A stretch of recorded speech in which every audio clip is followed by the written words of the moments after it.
people tell me that their God, maybe the Christian God, the Jewish God, is the objective morality. He is the The last time I asked anybody to tell me objectively what the devil has done in the Bible compared to God, as far as like actions, as far as things that they have actually done to beings, how they have represented themselves, how they've been shown, how they've been seen to act, right?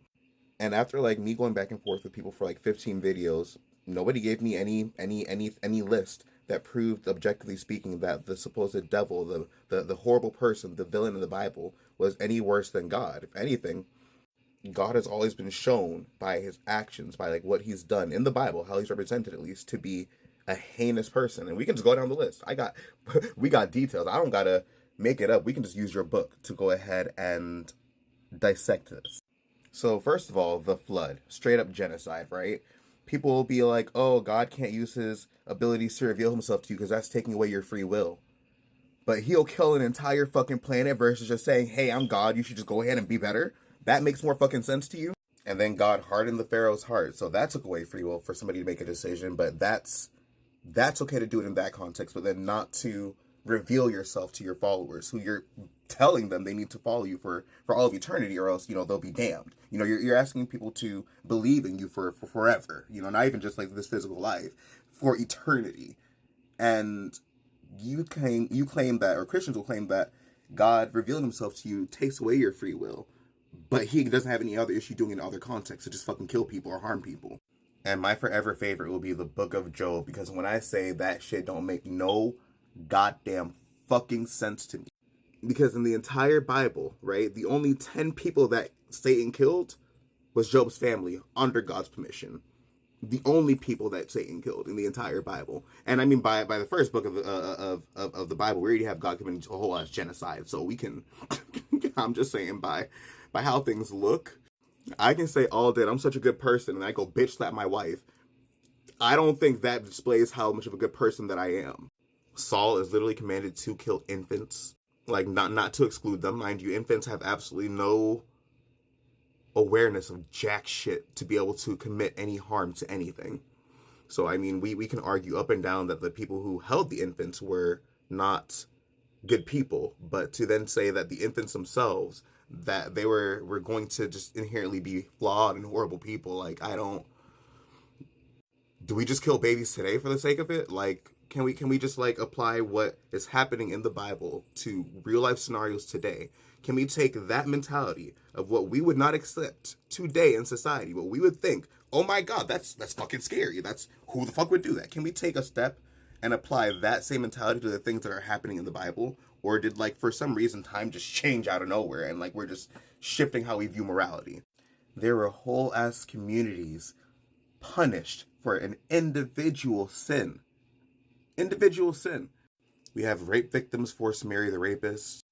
Women were countless times seen as property. We don't even got to go into that.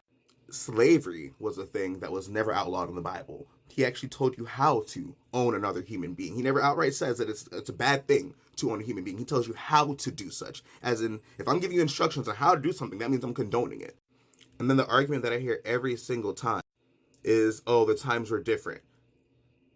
The times were different and they were worshiping other gods, but he had absolutely no issues telling you not to do such, or he'd put a cap in your ass. So let's not fucking play. Like, let's not... Every single time there is an example of how horrid this being is, there is an equal excuse that comes out of left fucking field. It's like you have to bend over backwards to justify these actions. Instead of just stopping, critically assessing that maybe I was taught something that might not necessarily be that right. Maybe I was taught this, but after I sat with this and I actually looked at this objectively, like, maybe there's a little bit more to look into. And when it comes to humans, what we can't do, especially when you're in a religion that tells you it's against your God to do such, your nervous system will go haywire. Your nervous system cannot fathom the thought of going against this entity, this being, this power, because you are in fear of your entire being. Not only of your entire being, but this is also another thing. Hell, the concept of hell. It's, what the fuck? What? Like, eternal torment for a finite crime makes absolutely no sense. And that threat right there has people so fucking afraid that their minds are warped, Their minds are twisted by this concept that they think is doing so much for them. They think that they need this to be a good person. They think they need this concept to then spread good onto the world, when in reality, I don't think they're really aware of just how much psychologically it is fucking them up.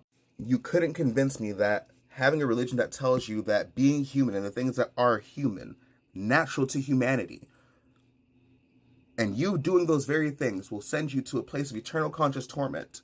You cannot tell me that living and operating under that paradigm is healthy.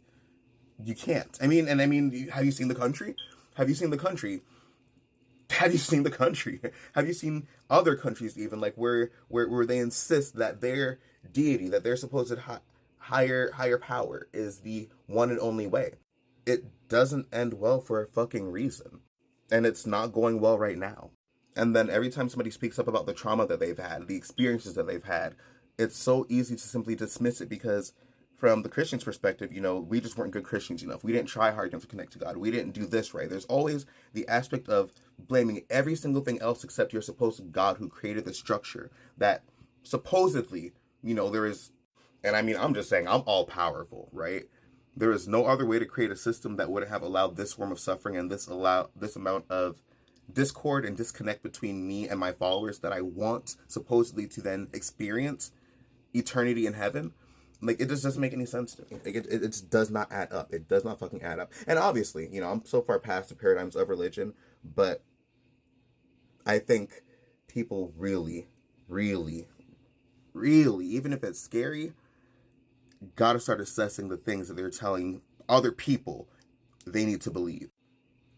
I will forever state that I think religion is holding humans back in such a scary way from actually being able to progress farther as a society and in so many different other avenues. That somebody said last night, I was watching a TikTok, and somebody said, if you're in a dystopia, how would you know? And how would you guys know? If you are on the part of the dystopia that has your mind thinking that this is normalized, that this is acceptable, that this is how the standard should be, and you believe wholeheartedly that that information is coming from God, how would you be aware of what a dystopia is and that you're functioning in one and that you are helping perpetuate one with the beliefs that you are upholding through the different communities and through the different structures that we're living through? You simply wouldn't. You would think that it's normal. You would think that, of course, the other people who are speaking up against this are the ones in the wrong, the ones who are saying, the things that I'm saying. And when I say, like, I've been called some of the most fucked up things because of the fact that I simply chose to speak my voice on these topics. So from what I'm perceiving, and this is where people say, like, oh, that's not a true Christian. Yeah, everybody's going to say that. Everybody's always going to say it's not a true Christian, but what the fuck is true Christianity? And can somebody tell me? Don't answer that. I don't want to hear, because I already know what you guys are going to say. Or at least one of the many variants you're going to say. So, like, that was a rhetorical question. But let's go back on to the main point I'm trying to make.